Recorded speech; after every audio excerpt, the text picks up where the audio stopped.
Muy buenos días. Buen sábado tengan ustedes. Un placer para mí estar en casa.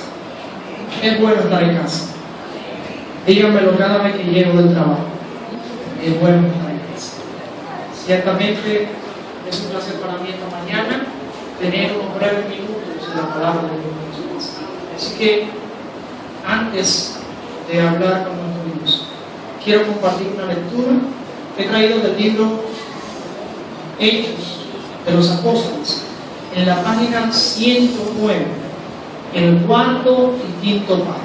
Libro de Hechos de los Apóstoles, tapa liviana, página 109, los párrafos cuarto y quinto.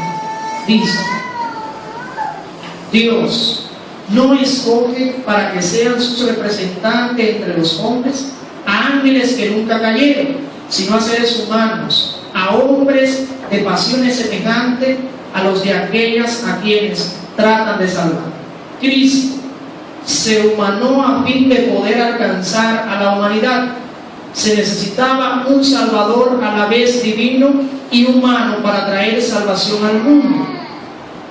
Y a los hombres y mujeres ha sido confiado el sagrado cometido de dar a conocer las inescrutables riquezas de Cristo. En su sabiduría, el Señor pone a los que buscan la verdad en relación con semejantes suyos que conocen la verdad. Es plan del cielo que los que han recibido la luz la impartan a los que están todavía en tinieblas. La humanidad, sacando eficiencia de la gran fuente de la sabiduría, es convertida en instrumento, agente activo, por medio del cual el Evangelio ejerce su poder transformador sobre la mente y el corazón. Oramos. Señor Dios y Padre nuestro, este momento lo hemos esperado desde hace una semana. Y en esta mañana nos encontramos delante de tu presencia. Queremos implorar que tú hables en nosotros. Que ciertamente nuestra mente ya estén preparadas para recibir tu palabra. Que ninguna intención y deseo personal pueda salir en este momento, sino que tu palabra pueda fluir conforme a tu voluntad, guiada por el Espíritu Santo. En tus manos estamos. Habla a cada uno de nosotros. En el nombre de Cristo Jesús. Amén. Muy bien, vayamos a nuestra Biblia. En el libro de Apocalipsis, capítulo 3, verso 21, verso 11. Libro de Apocalipsis, capítulo 3, verso 11. Para que compartamos este breve devocional.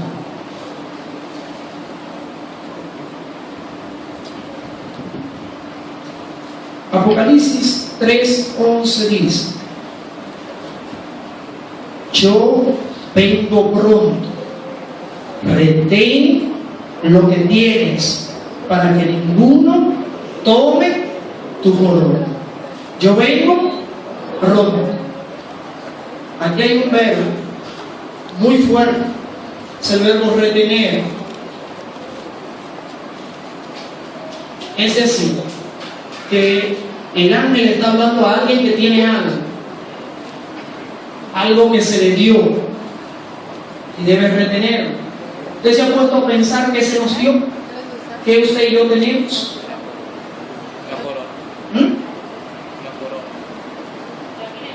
La vida eterna. Tenemos la vida eterna. Tenemos la salvación. Tenemos la verdad. ¿O no la tenemos? Tenemos la verdad. ¿Qué más tenemos? Tenemos a Cristo. ¿Qué más tenemos? La gracia. ¿Qué otra cosa tenemos? El perdón, la esperanza de la segunda venida. ¿Qué más tenemos? El Espíritu Santo. Tenemos también el gozo de la salvación. ¿Decías? El mensaje de los 3 ángeles. Tenemos muchas cosas. Ahora yo, como ya hemos entendido qué tenemos, te voy a decir el tema que vamos a tratar esta mañana. El tema se llama: comparte lo que tienes. Comparte Lo que tienes. lo que tienes. Ya sabemos todo lo que tenemos, ¿verdad? Ahora vamos a compartir lo que tenemos.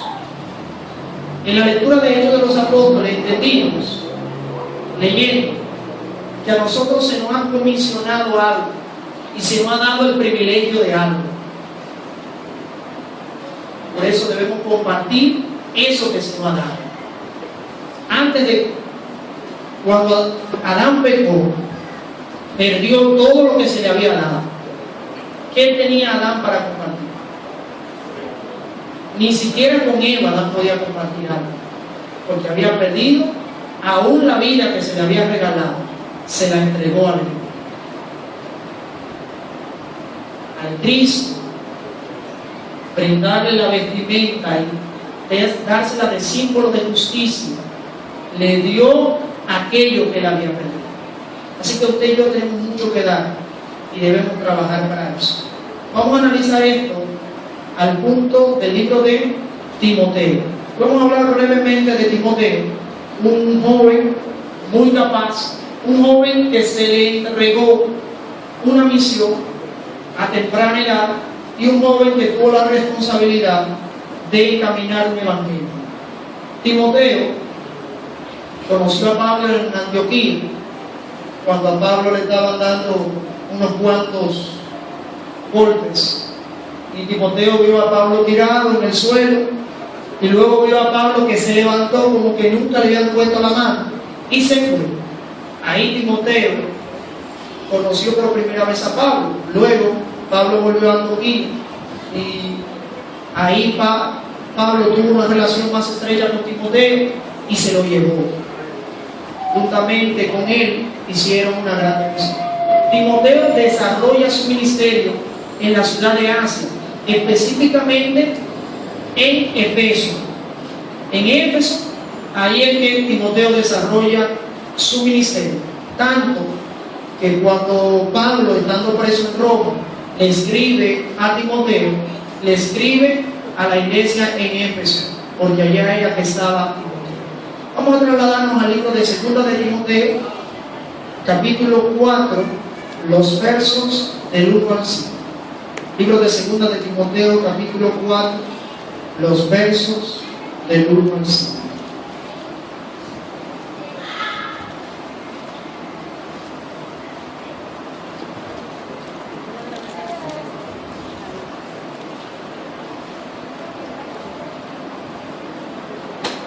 Ante Dios y el Señor Jesucristo, que ha de juzgar a los vivos y a los muertos en su manifestación y en su reino, te encargo.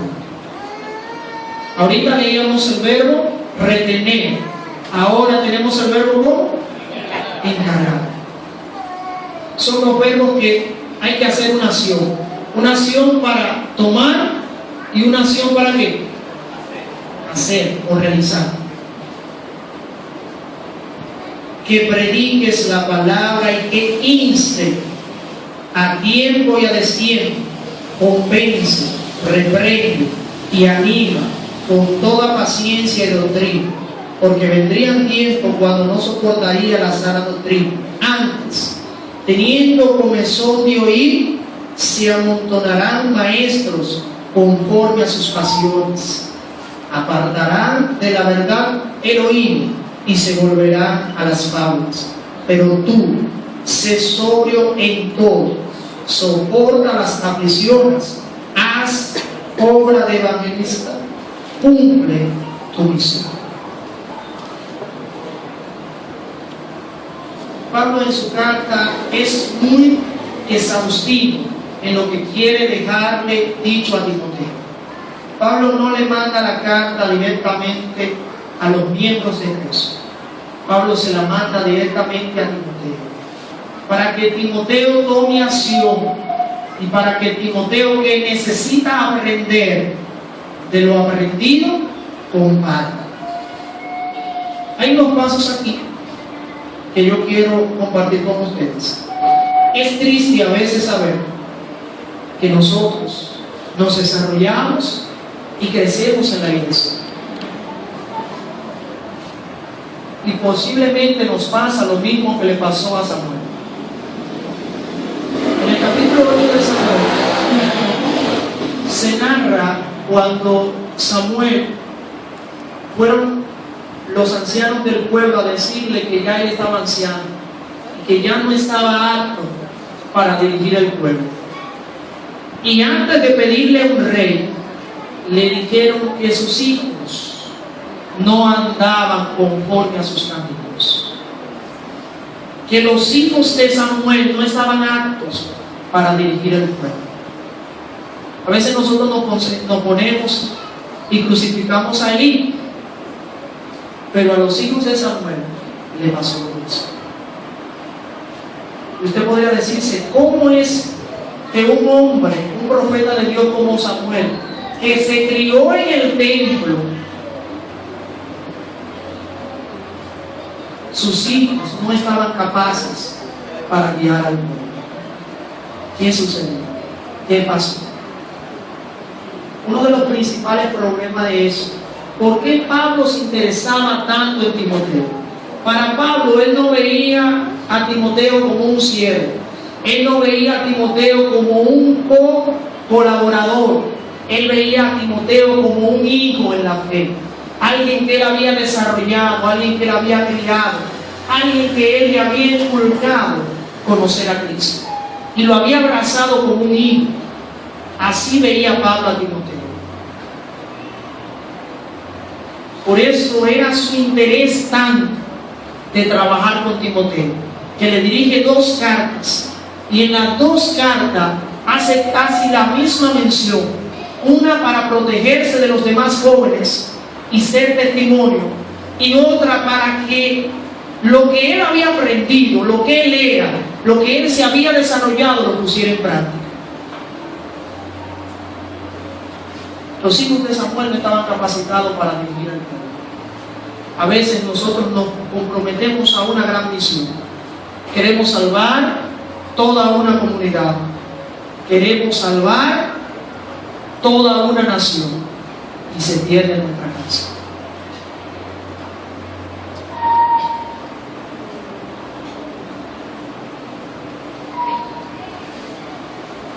Samuel, por más consagrado que estuvo al Señor, no pudo lograr o no trabajó para que sus hijos conocieran al Señor. Yo no quiero llamarlo a que usted salga a las 3 de la tarde. Yo no quiero llamarlo a que usted deje de venir a las 3 de la tarde. Yo quiero hacerlo razonar en algo. La mayor prédica, el mayor mensaje, el mayor testimonio es el que usted pueda dar en su propio hogar. La gente no va a querer ser como usted cuando su hogar no sea lo que Dios quiere que sea. Quizás no se presenta en la Biblia el hogar de Timoteo, quizás no se presenta el hogar de Pablo, pero sí se presenta la intención de un padre para salvar a un hijo. Era la intención que tenía Pablo. Usted podría enseñar y hacer que 10,000 personas se bauticen y Dios no le va a pedir cuenta por eso. Pero herencia son ¿quiénes? Los hijos. Si hay algo por lo cual usted va a dar cuenta muy drástica delante de Dios, es por sus hijos. Dios, después que le pregunte a usted por su vida, le va a preguntar: ¿dónde están los hijos que tenía? ¿Dónde están? Ustedes sabían que si nosotros le predicáramos a nuestros hijos, hiciéramos que nuestros hijos conocieran al Señor, habría que hacer lo que la iglesia al lado, porque la iglesia estuviera llena, porque nuestros hijos serían aquí. La doctrina del Señor estaría segura, porque nuestros hijos la mantuvieran. Y sería como Dios le dijo al pueblo de Israel: mire, escríbele en los dinteles, donde quiera, pónsela para que ellos la lean. Porque el interés de Dios era que el Evangelio pasara como de generación en generación. ¿Por qué se perdió el Evangelio? Porque nosotros como padres dejamos de trabajar con los hijos y nos preocupamos por trabajar allá y Jerusalén se perdió. Es menester entonces que obedezcamos el mandato de Cristo. Primero, Jerusalén. Ustedes sabían que si usted en su casa participa de un culto con sus hijos, si usted en su casa ora con sus hijos, si usted en su casa hace un ambiente espiritual, su vecino que vive al lado querrá conocer a Cristo. Su vecino que vive al lado querrá que sus hijos sean igual que los suyos. Los profesores en la escuela lo van a llamar a usted para pedirle que usted le diga qué usted hace con sus hijos.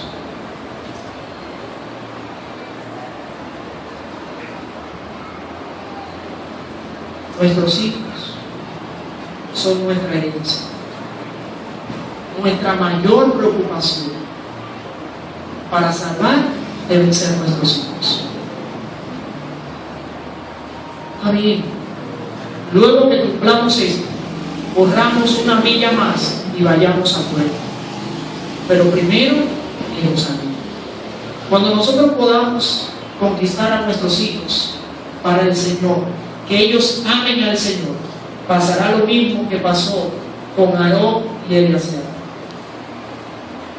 Que luego que Aarón murió, Eleazar tomó el sacerdocio.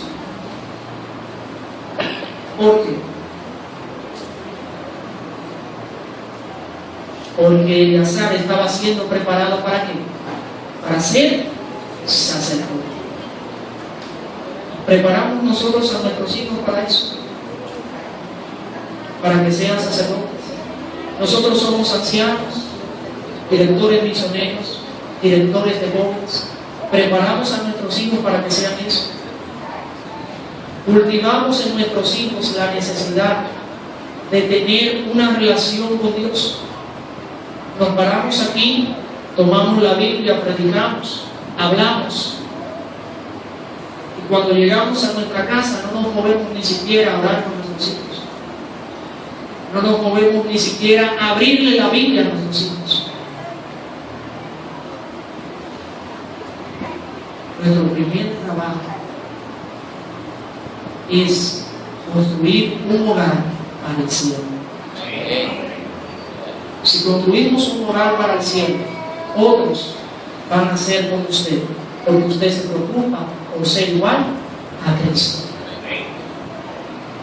Si tenemos la salvación, el gozo de la salvación, la verdad, a Cristo, al Espíritu Santo, brindémoselo a nuestros hijos.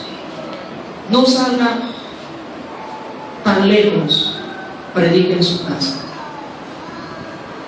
No viaje a otro lugar, predique en su casa. Quizás usted como padre, si se gana a su hijo, después que usted se gane a su hijo se va a ganar el nieto. Y cuando usted comience a ver las estrellas en su cabeza, usted va a decir ¿qué usted hizo? Usted instruyó al niño en su madre. Y desde la niñez, Timoteo sabía las Sagradas Escrituras. ¿Por qué? ¿Quién se le enseñó? Pablo se le enseñó. Su abuelo, que vivía en su casa.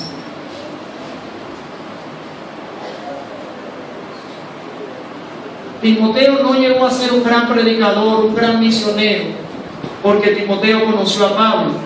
Él lo llevó a hacer porque desde niño aprendió a hacerlo. A veces nos preocupamos que la iglesia se va a caer y que ya en la iglesia no hay liderazgo, pero eso ha pasado porque usted y yo no lo estamos trabajando. Porque usted y yo hemos permitido que en la iglesia suceda esto. Porque no hemos instruido al niño en la carrera. Da pena decir que usted y yo, siendo ancianos, nuestros hijos se siguen en una discoteca. Da pena decir que nosotros predicándole al vecino, nuestros hijos estén en alcoholismo. Daría pena. Daría pena que yo tengo ese gran entusiasmo por salvar a otros y no he podido salvar a mis hijos. Hoy yo quiero llamarlo a ustedes a esto. Cristo se concentró en esto. Cristo preparó a 12 hombres y lo preparó exhaustivamente. Cuando Cristo se fue, algo estaba seguro. Cristo no vino y dio un sermón y se convirtieron 5,000 y se convirtieron 100,000. No. Cristo predicó para preparar a 12 personas. Si usted prepara a uno de sus hijos para predicar, usted no sabrá cuán grandes cosas puede hacer ese hijo.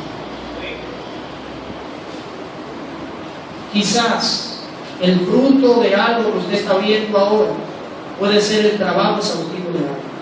Yo podría preguntarle a Raquel qué ella hizo para que su hija estuviera en la iglesia. Yo podría preguntarle a Silvia qué él hizo para que su hijo estuviera en la iglesia.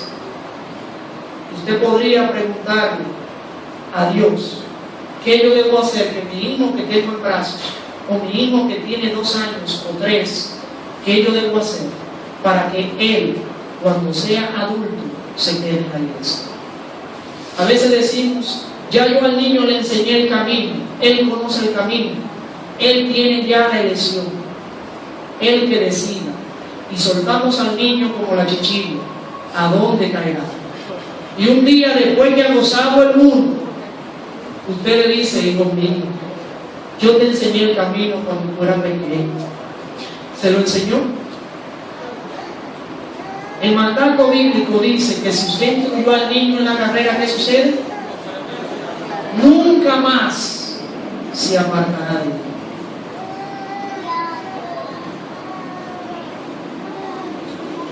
Amado hermano, hoy tenemos muchas fuentes de cómo utilizar para educar a nuestros hijos. Tenemos un iPad, tenemos celulares inteligentes, tenemos computadora, tenemos redes sociales, muchas cosas, y a veces nuestros hijos. Lo último que me dijo mi esposa era que quería comprarle una mini tabla al niño. Yo le preguntaba, ¿para qué? Para que juegue.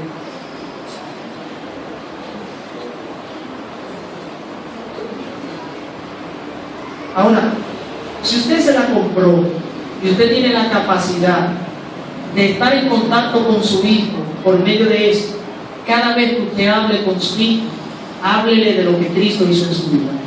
¿Por qué usted ama a Cristo? Si usted tiene la oportunidad de estar en redes sociales y hablar con su hijo, háblele de Cristo. Porque otra persona no lo va a hacer. En las redes sociales hay muchas cosas que a veces nosotros mismos escribimos mal. Que a veces nos da pena que una persona que es de la iglesia entre a nuestra red, porque quizás puede encontrar algo que yo puse que yo no debía poner. Pero toda la fuente de comunicación que tenemos, úsela para que su hijo conozca a Cristo. Usted va a ver que Dios va a estar gozoso con usted. Usted va a sentir el gozo de la salvación cada vez que usted venga a la iglesia y usted encuentre que su hijo es anciano, que usted encuentre que su hijo ha llegado a ser pastor, que usted encuentre que su hijo es tesorero de la iglesia. Usted va a decir, oye, Dios me enseñó y yo pude enseñar a mi hijo. Sea la necesidad de nosotros esta hora, hacer eso por nuestros hijos. Saque tiempo para eso. Es un trabajo arduo, es un trabajo con responsabilidad, pero a Zacarías y a Elizabeth, cuando fueron a criar a Juan, lo criaron para eso. Juan no fue profeta porque ellos recibieron un mandato. Juan fue profeta porque ellos lo inducieron y lo educaron para eso. Y luego hubo un resultado. Si usted está hoy en la iglesia, que no es como yo, que fue que vi a una joven yo trabajando y me llamó la atención la joven porque era bonita, y yo le caí atrás para saber dónde ella estaba, y por eso estoy en la iglesia, porque el Espíritu Santo me llamó a través de esa joven. Bien, gracias a Dios por eso. Pero si usted ahora está en la iglesia y tiene la oportunidad de gestar hijos, críe a sus hijos de tal manera que Dios pueda decir lo mismo que decía de Dios. He aquí un varón perfecto, son de Dios. ¿Y son responsabilidad de qué? De nosotros. ¿A quién Dios le va a pedir? ¿A él mismo o a usted y a mí? A nosotros Dios nos va a pedir por todos nuestros hijos. Retengamos lo que tenemos, valoramos lo que tenemos. Si estando chiquitos trabajamos con ellos, evitaremos muchas lágrimas, muchos dolores de cabeza, mucha amargura, y más aún, en el juicio evitaremos estar solos. Y quizás, cuidadito, y nosotros no alcancemos la salvación por descuidar a nuestros hijos. ¿A Elí le pasó?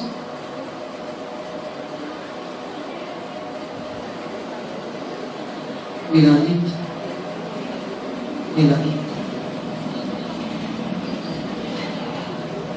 El tiempo se me fue. Quiero concluir entonces con una cita que está en el último libro y en el último capítulo de la Biblia, el libro de Apocalipsis, capítulo 22, verso 2.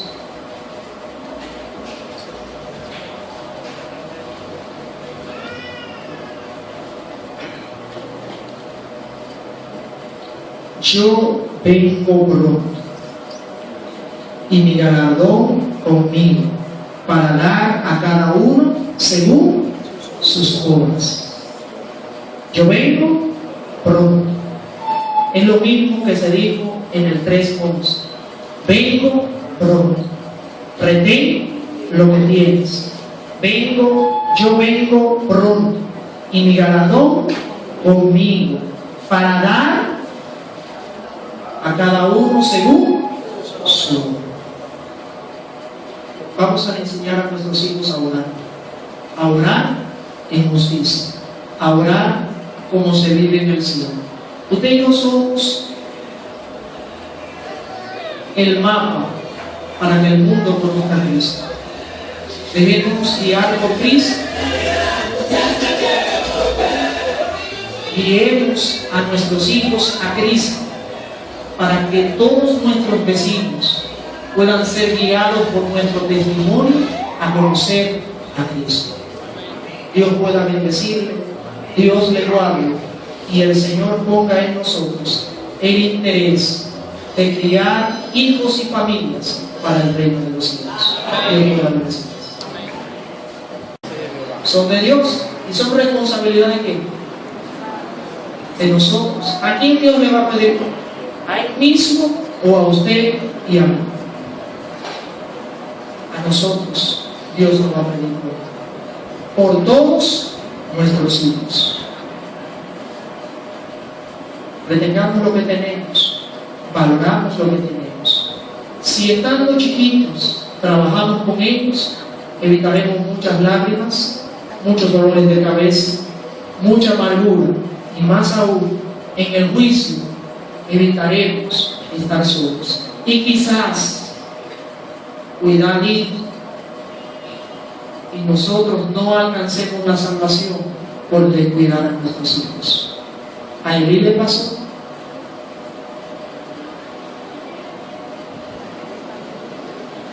Cuidadito, cuidadito. El tiempo se me fue.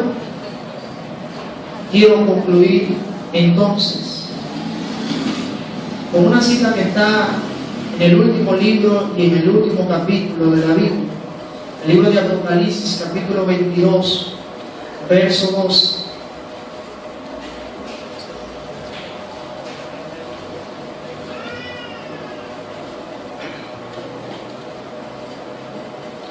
Yo vengo pronto, y mi galardón conmigo, para dar a cada uno según sus obras. Yo vengo pronto. Es lo mismo que se dijo en el 3:11. Vengo pronto. Retén lo que tienes. Yo vengo pronto, y mi galardón conmigo, para dar a cada uno según su obra. Vamos a enseñar a nuestros hijos a orar en justicia, a orar como se vive en el cielo. Usted y yo somos el mapa para que el mundo conozca a Cristo. Debemos guiar por Cristo. Guiemos a nuestros hijos a Cristo, para que todos nuestros vecinos puedan ser guiados por nuestro testimonio a conocer a Cristo. Dios pueda bendecirle, Dios le guarde, y el Señor ponga en nosotros el interés de criar hijos y familias para el reino de los cielos. Dios pueda bendecir.